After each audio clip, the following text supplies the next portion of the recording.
you want me to start with Radiant Heart, Brocken Spectre? Spectre? If you learn how to say it properly, then yeah. Yeah, well, I'll try. I think it's because it's called that Brocken Spectre. I find that's a bit of a stumbling block for me. Brocken Spectre. Brocken. Fuck. Spectre. Brocken Spectre. Yeah. Okay. So Radiant Heart with Brocken Spectre was released on the 1st of December 2020. It's 10 songs and approximately 38 minutes and 6 seconds long, so just under the kind of 40-minute mark. We previously reviewed the opening track from the album, All the World for Him, in the last episode of the podcast. And as we said previously, the album's title is not a typo and does in fact come from a form of naturally occurring phenomena whereby a person and or observer's shadow is cast upon the clouds opposite the sun's direction. The figure's head is typically surrounded by halo-like rings of coloured light, and there's a picture of what this might look like in the album's artwork as well. As we said previously, Radiant Heart are an indie folk duo consisting of Celia McDougall and Chris Moore. The first track on the album references an experience that the band members had whilst out swimming at a local quarry where they witnessed a young boy drowning. Chris Moore reportedly dived in to save him, and he very nearly drowned himself. And it was evidently a kind of fairly traumatizing experience for everybody involved. That number is quite a kind of wistful, melancholic acoustic track. As I said previously, it does kind of layer up with odd kind of tinkling piano and organ flourish. The artist's vocals are quite restrained, but nevertheless complement each other really well. And I think we both agreed that the track could potentially be quite divisive, in that you're either going to really like it, or potentially find it a bit too samey and lose interest. And admittedly, I thought that, I think I said something along the lines of that if the whole album was to be like this, I'm not too sure if I would like it. I said something similar, yeah. Yeah, but I must confess, I did actually really enjoy this album. I listened to it quite a lot. Really enjoyed kind of just having it on the background as I've kind of went about my business. And as we said before, of All the World for Him, it's quite a relaxing experience. It's quite a relaxing listen. How did you find it, man? I quite like this quite a lot, actually. I mean, like you were saying there, on the strength of All the World for Him and the kind of idea that maybe an album full of that kind of thing might become a bit of a slog. I've been pleasantly surprised, I think. I mean, Me too. there's actually, when you listen for it, there's actually a lot of interesting stuff on here. Like, okay, there's a sort of, they've got a certain vocal style, which is this kind of male and female vocal harmony, fairly restrained, and that's present on all the tracks. But there's little changes in note and timbre every now and again, that just little subtleties.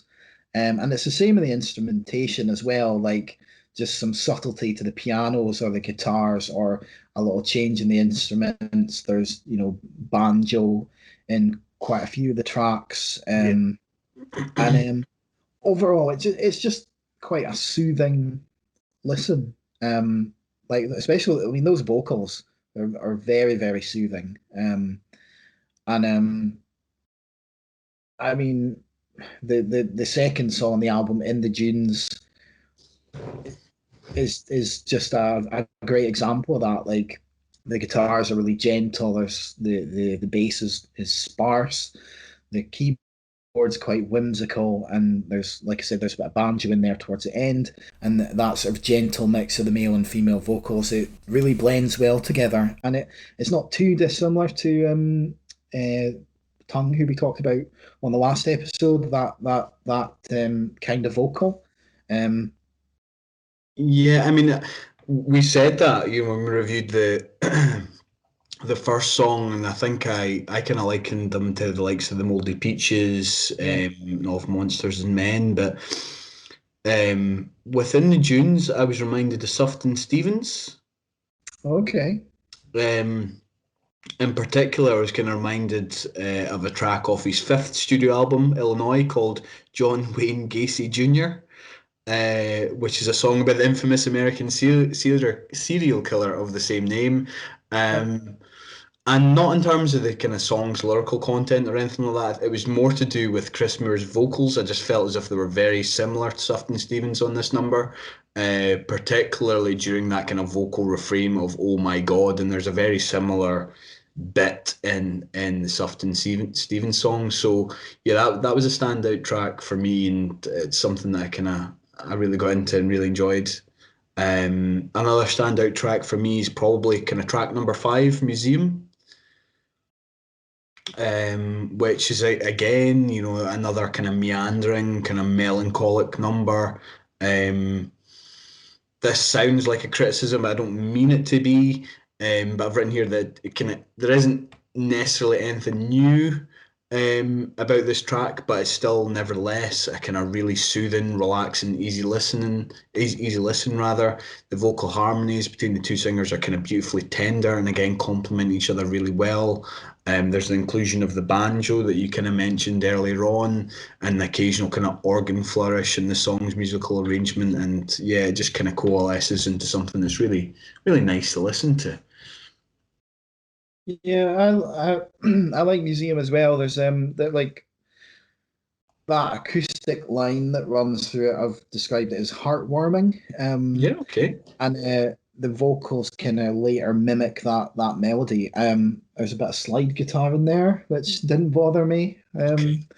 And and I know how you feel about your slide guitar there's snits. I quite enjoyed it there. Quite enjoyed it. There's a bit of harmonica as well. And but the best part is where the melody, the vocal melody changes, and the line is, "I guess I just thought you should know," and it's just the way I think it's like Celia's vocals come to the front a little bit more, and it's just that kind of slight change in the delivery. I found quite interesting, um, and it's like that. They're peppered throughout the album that I like. I mean, um, Halo Glow, Chloe K, Yes. um, is one of the highlights for me. That it's sort of a chorus, I suppose, where it goes Chloe K with your hair all grown out.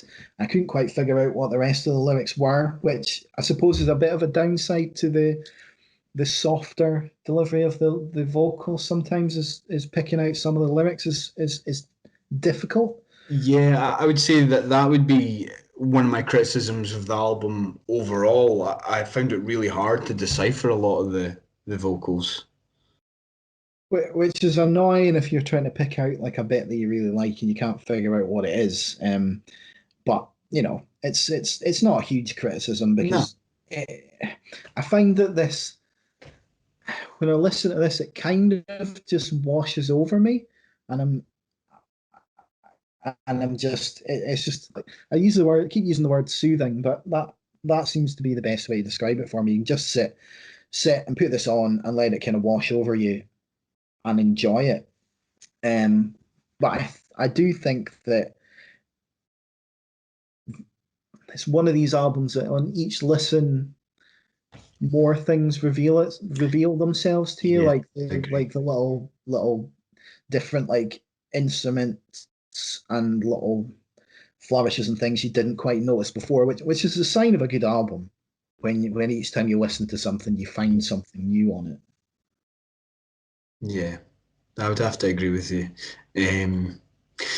Because I mean that's how I've kind of consumed this album. I've just kind of had it on in the background whilst I've been going about my business. And as I said before, I did find it hard to kind of decipher some of the lyrics, and I have said that perhaps if there was maybe a bit more of a kind of bite in their delivery, then I would have maybe kind of acknowledged them a bit more and been able to kind of pick them out a bit better. But then it wouldn't be what it is. You know what I mean? It would change the feel and tone of the album. So yeah, I maybe just need to kind of sit with it a bit more. But it's a good album. I've described it as the perfect accompaniment to a slow, dreamy Sunday morning. Yeah, I can see that. Yeah, man. Just sit in a chair in the sun, your headphones on, just chill out to it. A cup of tea and some biscuits. Aye, well, I would choose coffee, but aye, yeah. But you know what I mean. Yeah, absolutely, man. But yeah, I think if you don't like indie acoustic music, then it's not going to change your mind. It just isn't. If you don't like this kind of thing, you're not. This isn't going to suddenly make you change your mind. But if you like soothing vocals and instrumentals and good musicianship or great musicianship, then um, give it a shot. Definitely. I mean, it's slow, it's gentle, it's plodding. There's no drums. I mean, we didn't even mention that. There are no drums on this album. I think there's the odd percussion here and there, but there are no drums, no traditional. There's nobody on a drum kit. No. Um, so which which you don't even really notice. I mean, I suppose this is why I didn't mention it until now. You don't really you don't miss it. Absolutely. What did you rate it? I'm sitting on a 7, but I Yeah. think it's one of these ones that I don't know if I've listened to it enough times, and I think it will. I've said 7, pushing an 8. So I think the more I listen to it, the more I'll like it. To be honest. Yeah, I've given it a 7. It's a Yeah. 7 for me. But I completely agree with what you're saying. Maybe if I was to kind of sit with it, as we said, maybe if I was to sit with it and spend a bit more time, it'll kind of grow on me and I'll kind of grow to appreciate it a bit more. Yeah, I think it probably rewards paying attention to it. If you pay attention to it, you'll get more out of it. It's not something um, upbeat pop music that you just put on to have a boogie to kind of thing. No. No, I really put on pop music and boogie to it. When was the last time you Probably, boogied? I don't know.